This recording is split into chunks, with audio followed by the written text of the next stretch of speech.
सर्वांना नमस्कार। सोलापूर परिषदच्या विधानसभेच्या इलेक्शन आता अंतिम टप्प्यावर आलेली आहेत। ह्या अंतिम टप्प्यामध्ये काही माहिती आपल्याला मी सांगतो। एक आमच्या पूर्ण सोलापूरमध्ये 6 मतदान केंद्र असणार आहेत। हा 6 मतदान केंद्रामध्ये कुरुडवाडी आणि अकलूज हा दोन्ही ठिकाणी उपविभागीय कार्यालयामध्ये असणार आहे आणि इतर ठिकाणी तहसील कार्यालयामध्ये असणार आहेत। या व्यतिरिक्त सगळ्या उमेदवारांच्या 2 उमेदवारांच्या आणि सगळ्या मतदारांच्या विनंती आहे की आपला जे काही पसंती क्रमांक आहे तो अंकात लिहिणे अपेक्षित आहेत। आपल्याला अंकात लिहिण्याच्या बाहेर कशा पद्धतीने मतदान करायचे तो सुद्धा बाहेर बोर्डमध्ये लावण्यात येईल।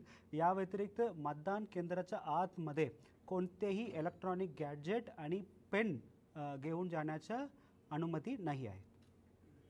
मतदान कसं काय बाद होऊ शकतं, अपात्र कुठल्या कारणात सर मतदान अपात्र कसं काय होऊ शकतं, लोकांनी काय चुका टाळल्या?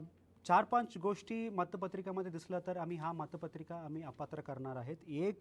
एका नावासमोर एकापेक्षा जास्त पसंती क्रमांक टाकणे तो अपात्र होईल।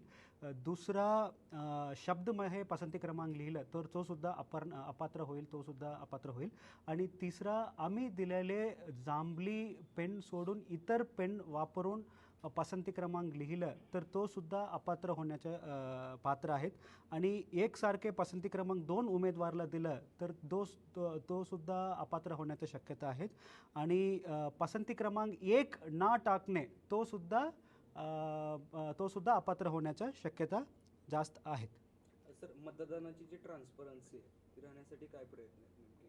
आता कोणत्या मतदाराने कोणाला मतदान केलं माहिती होणार नाही यासाठी काय?